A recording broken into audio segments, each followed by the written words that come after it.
Viva Culture, l'actualité des arts vue par l'association Maison de la Culture du Havre.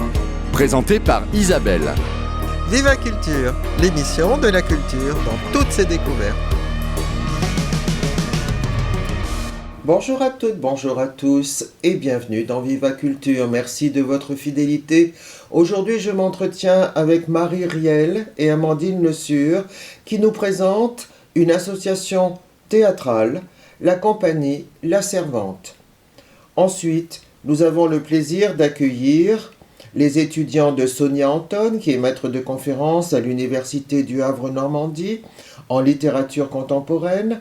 C'est une chronique littéraire intitulée À livre ouvert, réalisée par les étudiants de licence et de master, grâce à la compétence aussi de Tiffany Ledevor de la bibliothèque universitaire. Marie Riel, bonjour. Bonjour. Amandine Le Sur, bonjour. Bonjour. Alors, toutes les deux, vous représentez une compagnie théâtrale, La Servante. Marie, vous êtes présidente et Amandine trésorière. Et j'aimerais beaucoup que vous nous présentiez un petit peu cette compagnie qui m'a l'air, ma foi, tout à fait originale et peut-être nécessaire. On l'espère tout au moins. Oui. La Servante donc, a été créée en 2009 par une comédienne metteuse en scène du nom de Mélanie Dubois-Caroff. L'impulsion, c'était de créer un projet autour de 4 copines, voilà, pour monter donc un spectacle.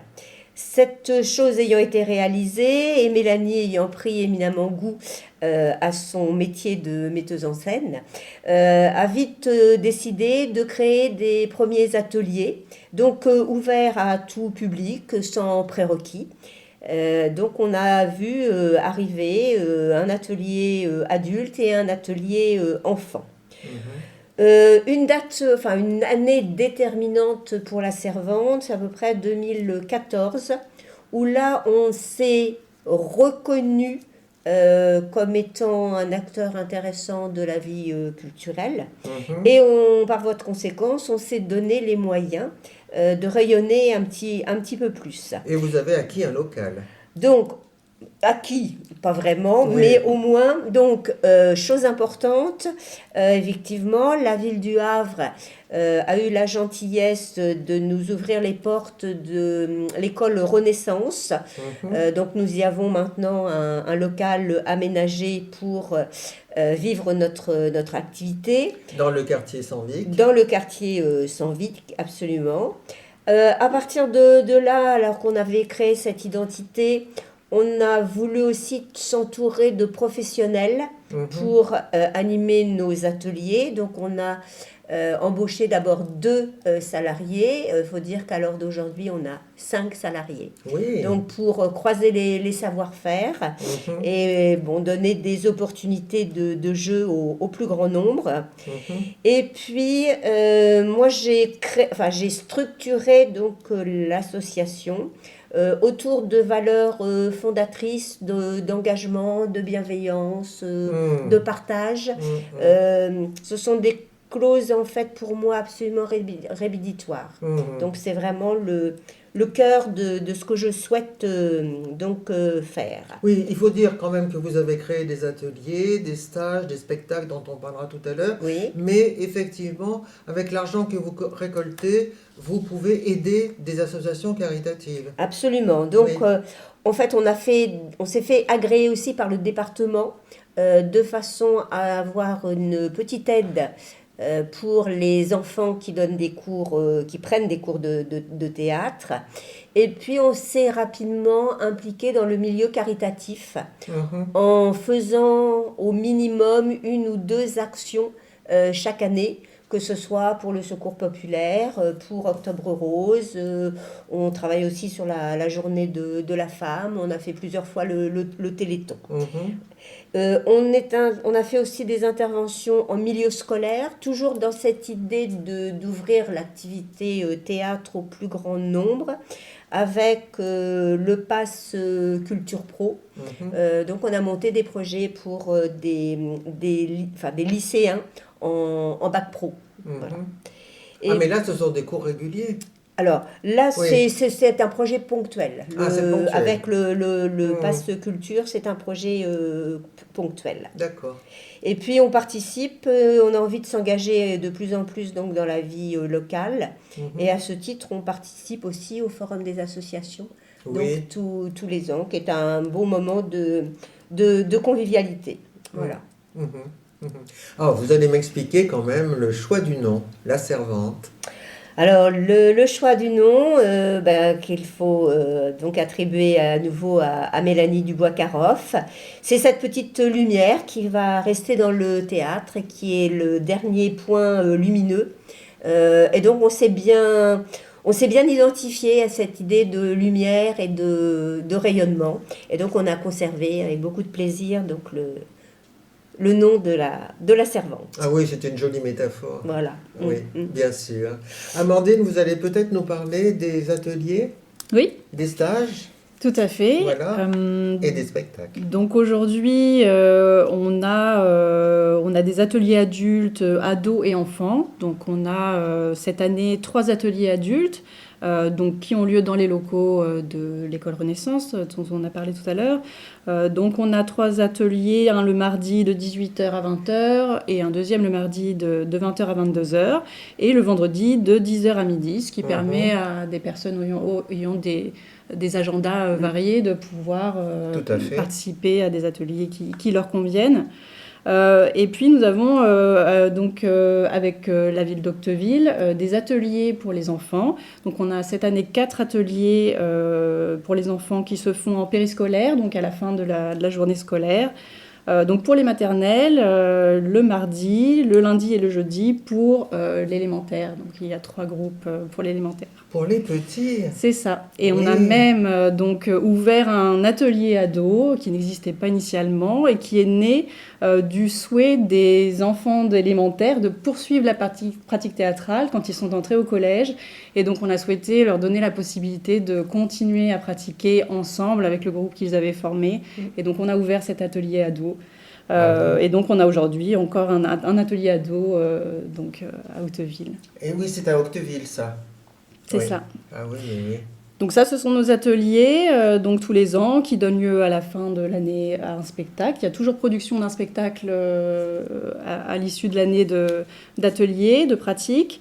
Et puis on propose aussi des stages qui sont donc ouverts aux personnes qui sont dans nos ateliers, mais qui sont aussi ouverts à des personnes extérieures.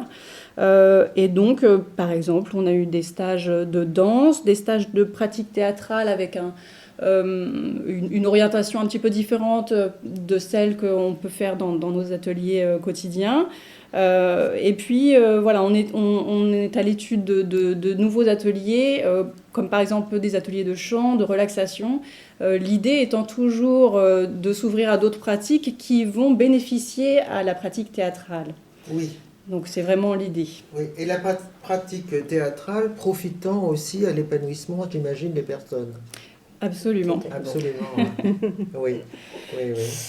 Alors on a la chance effectivement d'avoir une association, et ça c'est merci à tous les adhérents, ce qui n'est pas toujours le cas, mais c'est parfaitement bienveillant, c'est parfaitement serein.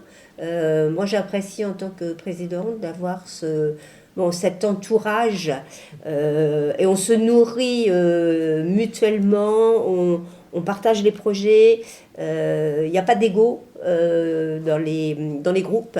Et ça, c'est vraiment à mentionner. Oui, et merci à tous de me suivre de temps en temps dans mes idées et surtout de mettre en pratique ce Mais c'est pourquoi ça. la Oui. servante Oui, il y a un a bon été état créée. d'esprit. Oui, Mais je oui. pense. Oui. Est-ce que je peux vous demander aussi comment vous avez choisi vos salariés? Alors, donc, oui, tu l'as dit tout à l'heure, on a 5 salariés. Voilà. Alors, à l'origine, je dirais qu'on en avait un salarié, alors historique, s'il m'entend, voilà, ça va le faire sourire. En fait, c'était par connaissance, parce que Mélanie était dans le milieu, je dirais, du théâtre depuis très longtemps. Donc, elle avait créé déjà des liens avec 2 personnes, donc François Bizet et David Coulon, qui ont été nos 2 premiers metteurs en scène. La Servante, c'est pas l'auberge espagnole, mais c'est un lieu aussi de liberté. C'est-à-dire qu'à un moment, ils ont décidé de faire autre chose, d'aller plus vers l'écriture, etc.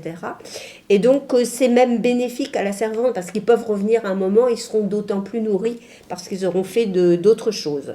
Donc, parfois, le bureau et la présidente se trouvent face à une grande question et un grand moment de solitude, c'est-à-dire vers qui on va se tourner. Oui, voilà. Et la vie étant bien faite et l'association étant reconnue, on a automatiquement eu des propositions. Entre autres cette année, puisqu'on a Romain Hamel qui n'a pas hésité une seconde pour en fait rentrer dans la Servante. Oui. Et puis les ateliers enfants, on a fait appel à des comédiennes qui étaient à l'origine donc à la Servante, qui voulaient développer leur activité et à qui j'ai eu envie de donner en fait une chance aussi en tant qu'animatrice et professionnelle. Voilà. Ouais. Ah oui, oui, oui. Ouais. Donc ça c'est la façon. Alors il y a un suivi aussi de ces personnes-là en fait. Il y a un encadrement, on ne les laisse pas partir tout seuls la fleur au fusil. Oui. Donc voilà, c'est un chemin qu'on fait ensemble pour que tout le monde se trouve reconnu dans ses compétences et bien dans sa peau. Alors, vous avez aussi une idée de projet. Chaque année, je crois, vous avez une volonté, un objectif différent. Voilà. Bon. À chaque année, effectivement, son projet à la Servante. Donc, on consolide les acquis. Donc, ça, c'est bien sûr la base du fonctionnement. Cette année, je dirais qu'on va renforcer l'idée de jeu dans divers endroits. On va faire un petit peu le tour des communes pour continuer à développer ce pan d'activité. Et puis, grâce à Amandine, il y a un super projet. Enfin, moi, j'ai trouvé ça à la fois très émouvant et très porteur.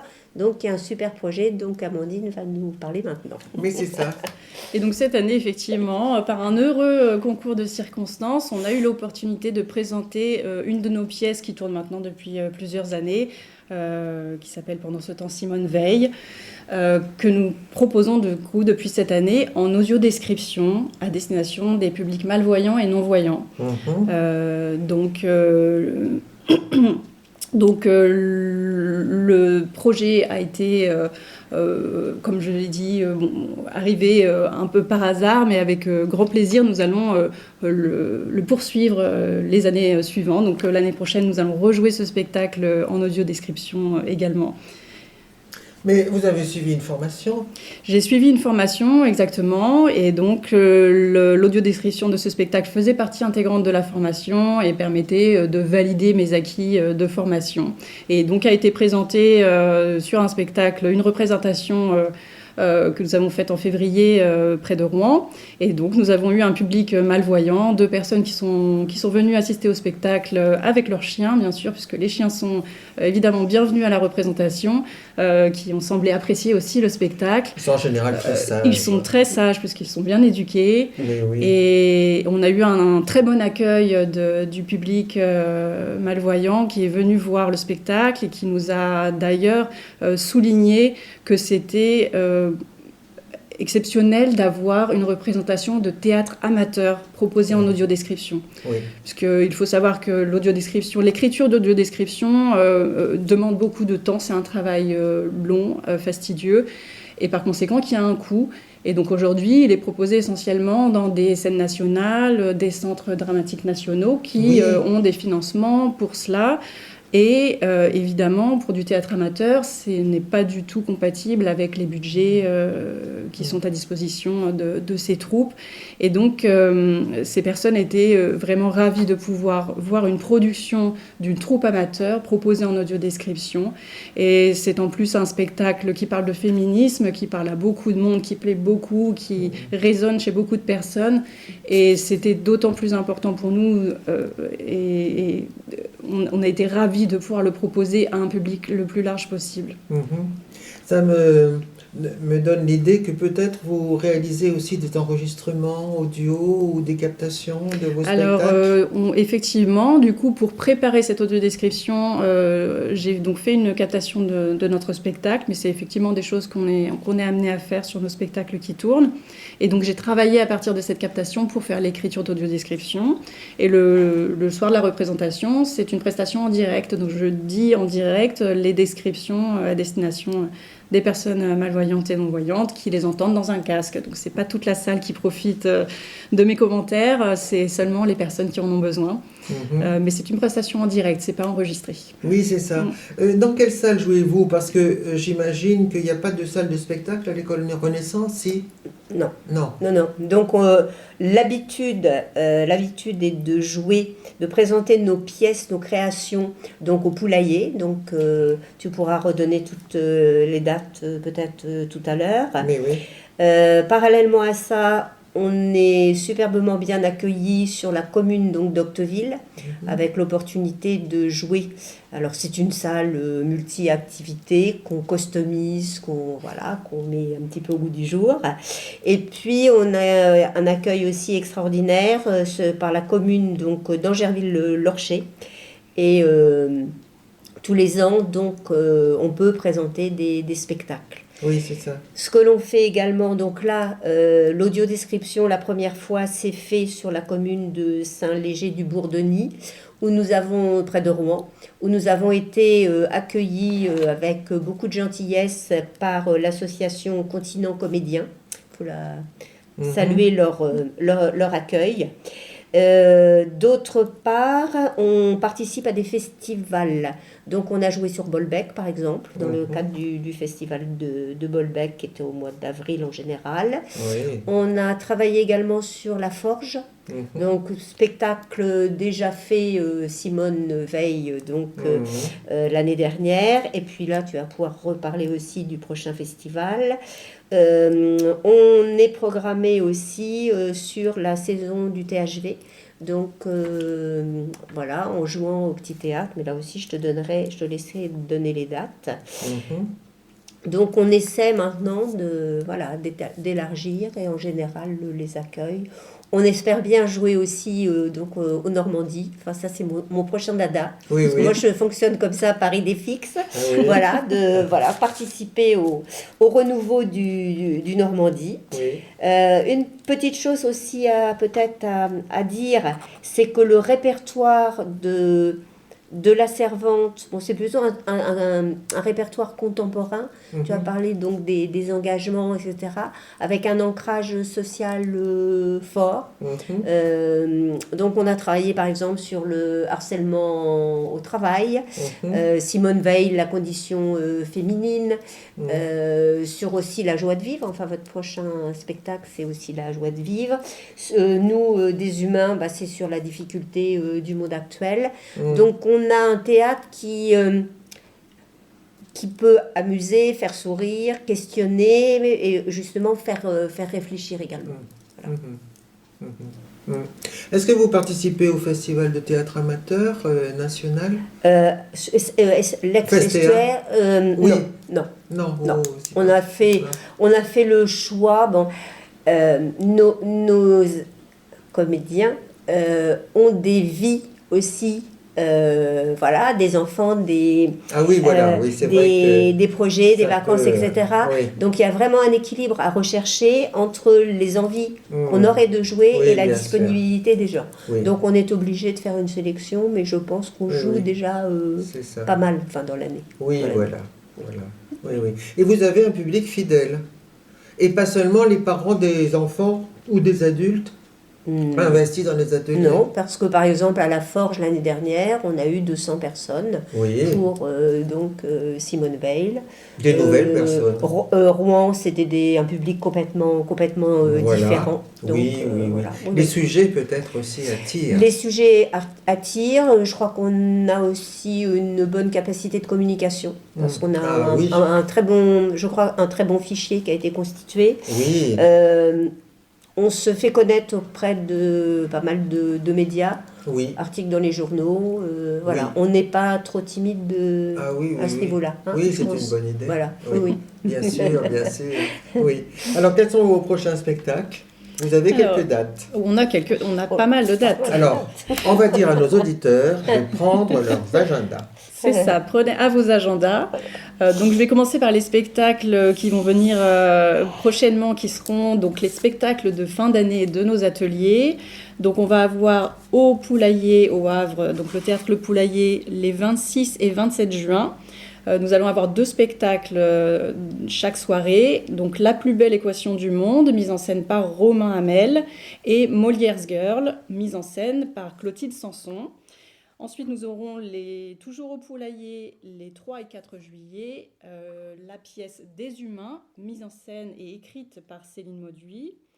Et le 4 juillet après-midi, nous aurons la représentation de notre groupe d'ados qui ont écrit avec Céline leur propre pièce qui s'appelle « Il ne faut pas pousser mémé dans les orties ». Oui. Je précise que « ne » et « pas » sont entre parenthèses. Faut pas. Donc ça, ce sont nos spectacles de nos ateliers annuels. Et donc, nous avons d'autres spectacles qui sont d'ores et déjà programmés. Donc, à Octeville, on aura le 3 octobre un spectacle dont la programmation est encore à confirmer, donc affaire à suivre. Et le 21 novembre, nous rejouerons Molière's Girl, qui est un de nos spectacles de cette année. Ensuite, nous jouerons au Havre, au Petit Théâtre, et pendant ce temps, Simone Veil, donc avec une mise en scène de François Bizet, que nous jouerons donc avec audio-description. Et ça, ce sera le 16 janvier 2027. Oh là là, vous avez un programme Et formidable. ce n'est pas tout. Oui. Dernière date, nous jouerons à Harfleur, à la Forge, le 29 janvier 2027. Donc nous rejouerons La plus belle équation du monde, qui est un de nos spectacles de fin d'année, Voilà. dans le cadre du festival Côté Cours, Côté Jardin. Oui. Voilà notre programme. Voilà, bravo. Je voudrais vous demander aussi, est-ce que vous avez l'occasion, l'envie, quelquefois, d'amener vos élèves aux spectacles qui ont lieu au Volcan, au THV ou ailleurs, à Rouen, à Paris, enfin je sais pas où. Oui, alors, est-ce que vous le faites ça aussi? Alors ça arrive. Alors après c'est des initiatives personnelles ou des invitations de chacun de nos participants aux ateliers. En fait, on a un groupe WhatsApp par atelier qui communique et de temps en temps quelqu'un propose une pièce qu'il a vue ou qu'il a aimée, ou voilà, et puis on s'organise des petites sorties de groupe. Récemment, dans mon groupe, donc je parle pour moi, parce qu'on a un des comédiens de notre groupe qui joue dans une autre troupe aussi, et qui donc a présenté un spectacle, et donc on est allé voir ce spectacle ensemble. Et donc l'année dernière, quand on a joué à la Forge, donc, et pendant ce temps, Simone Veil, étant donné que c'est un sujet sur la condition féminine, j'ai arbitrairement offert une place à chaque ado, donc avec un accompagnant, de façon à ce qu'ils viennent écouter ce type de propos. Voilà. Donc les jeunes, j'ai tendance à leur suggérer quand même. Oui, c'est une jolie idée. Oui. Oui. Surtout que quelquefois, ils ne savent pas qu'ils vont aimer le spectacle auquel on les entraîne et qu'ils vont même adorer.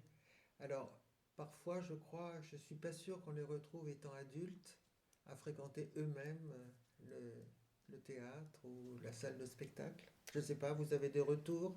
Nos ados, parce que comme le disait Amandine, en fait, ils avaient envie de continuer avec nous, et nous, on avait vraiment envie de continuer avec eux. C'était vraiment un projet commun. Ça nous fondait le cœur de laisser nos ados on les avait depuis la maternelle, hein, donc mais bien sûr. Ça montait en puissance. Oui. Donc je pense que ce petit groupe des ados, c'est des inconditionnels du théâtre. Enfin, entre guillemets, ils s'éclatent. Je pense pas les trahir en disant ça. J'espère qu'après, ils continueront effectivement à aller dans les théâtres. Mais la pratique, en tout cas, elle est vraiment très, très ancrée dans leur... Et elle a dépassé la pratique théâtrale, puisque depuis même l'année dernière, ils écrivent eux-mêmes leurs pièces. Oui. Donc c'est allé au-delà de l'exercice habituel des ateliers. avec le plaisir d'avoir leur nom. Alors là aussi, nous continuons, alors là c'est le côté un peu vieux jeu de la servante, nous continuons à faire des affiches par un vrai graphiste. Oui. Je bannis l'intelligence artificielle qui pourrait nous faire des choses extraordinaires. Et donc, pour revenir aux ados, le plaisir des ados, c'est d'avoir leur nom aussi sur l'affiche. Voilà. Oui. Donc, on va travailler avec Amandine sur la com jeudi prochain. Voilà. Et donc, c'est Renan Leduf qui, depuis la création de la servante, nous suit et que je continue à faire travailler. C'est ça. Et alors, je crois que vous fonctionnez aussi avec vos cotisations, vos adhésions, les bénéfices des spectacles. Voilà. Oui. Donc, l'association, effectivement, depuis le début, fonctionne en fonds propres. Aucune subvention n'a jamais été obtenue ni demandée, je crois, par la servante. Donc voilà, c'est une question d'équilibre entre nos recettes et nos dépenses. Équilibre qui est magistralement géré par Amandine maintenant. Voilà. Oui, je vois que vous êtes très très actif.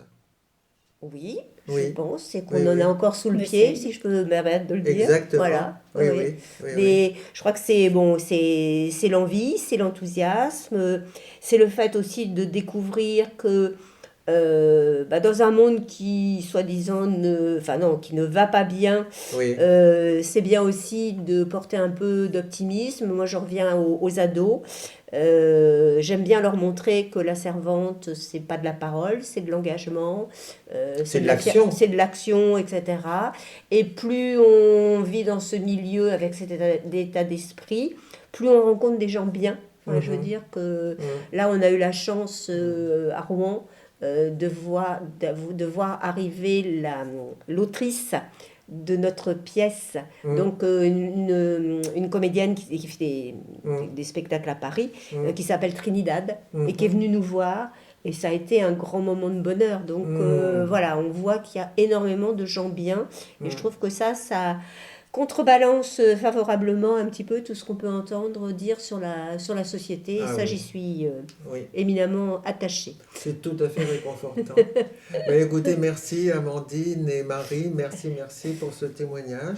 Et puis, alors à bientôt, on va se croiser sans doute à vos spectacles. Avec plaisir. Merci à vous de nous avoir accueillis. Merci bien. On a tous lu des livres très longs. À l'école ou parce qu'on était saisi d'un soudain pic de motivation. Les Misérables ou encore À la recherche du temps perdu. 2 ouvrages d'une longueur considérable qui prennent des semaines à être lus. Le livre que je vais vous présenter aujourd'hui fait plus de 1000 pages, mais son intrigue est pour le moins particulière, parce qu'il n'y en a pas. En tout cas, pas d'intrigue à rallonge. Ici, 2 pages suffisent pour conter une histoire. Bienvenue dans cet épisode d'À livre ouvert, consacré aux microfictions de Régis Geoffrey.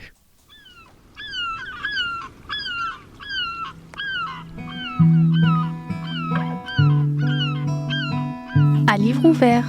À livre ouvert. À livre ouvert. À livre ouvert. À livre ouvert. À livre ouvert. À livre ouvert.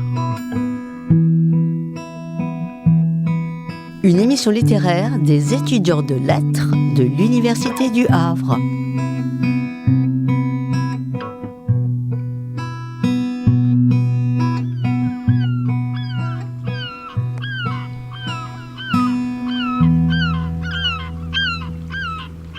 À livre ouvert. Régis Geoffrey, 70 ans, auteur de nombreux ouvrages, son premier étant le roman Seul au milieu d'elle, paru en 1985. Cherchez la liste de ses ouvrages et vous verrez 3 volumes des microfictions, 2007, 2018 et 2022. Le volume qui nous intéresse aujourd'hui est celui de 2022. Pourquoi ? Parce qu'il est le plus récent et traite davantage de problèmes actuels, car en effet, les microfictions vont traiter de situations ancrées dans notre quotidien. Ces histoires sont des fictions, mais elles sont imprégnées d'une réalité brutale et cruelle sans aucun filtre. Lecteurs sensibles, soyez prudents. Détendez-vous et laissez-moi vous entraîner dans le monde des microfictions, où les profondeurs de la psyché humaine sont mises à nu, couchées sur les 1000 pages de l'œuvre. Nous sommes montés en voiture. Elle a klaxonné plusieurs fois pour signifier à Albert que nous allions tous ensemble à la plage. Pas question pour lui de rester à lire des mangas dans sa chambre aux volets mi-clos comme des paupières qui refuseraient de s'ouvrir tout à fait pour permettre au cerveau de continuer à produire des rêves sans être dérangé par la lumière de la réalité. C'est insupportable. Elle a bloqué le klaxon jusqu'à ce que le vacarme traverse les écouteurs enfoncés dans ses oreilles. Il est apparu torse nu sur le perron. Il a grimpé à l'arrière sans un mot. Elle lui a dit que l'année prochaine, elle l'enverrait en séjour linguistique pendant tout l'été. D'ailleurs, s'il continuait à ne rien foutre au lycée, elle le mettrait en pension. Il en existait sûrement d'aussi sévères que les maisons de redressement du XXe siècle entourées de hauts murs pour décourager les fugueurs. Tu m'écoutes ? Il a ri. Elle s'est retournée, il lui a mordu la main comme une tartine avant que la gifle ne se pose sur sa joue. Elle a poussé un cri. J'ai été pris d'un fou rire.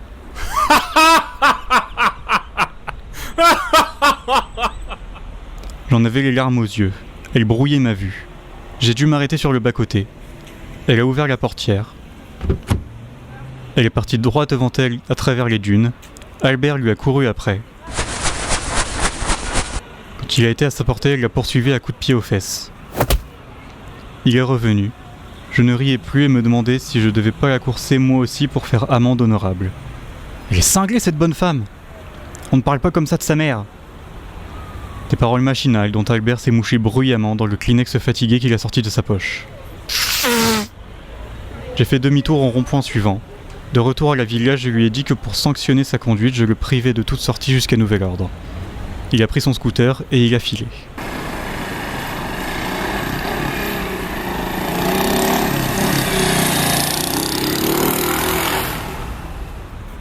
Je suis monté au grenier me pendre. En rentrant avec ses plaintes de ses tentatives de suicide qui n'en finissaient pas d'échouer et me laissaient invariablement des ecchymoses ridicules sur la nuque. Je lui ai promis d'acheter une corde en nylon qui me cisaillerait le cou. 5 ans plus tard, nous avons divorcé. Au bout de quelques mois, j'ai cessé d'attenter à mes jours. 500 histoires comme celle-ci, placées au sein d'un même livre sans préface, sans avertissement. Simplement des histoires entre 2 feuilles de papier vierge. Chacun des récits, écrits à la première personne, aspire son lecteur dans une réalité brutale où meurtre, suicide et insultes sont monnaie courante. Le style narratif vous fera dévorer des dizaines de microfictions, vous tiendra en haleine et vous poussera à aller plus loin.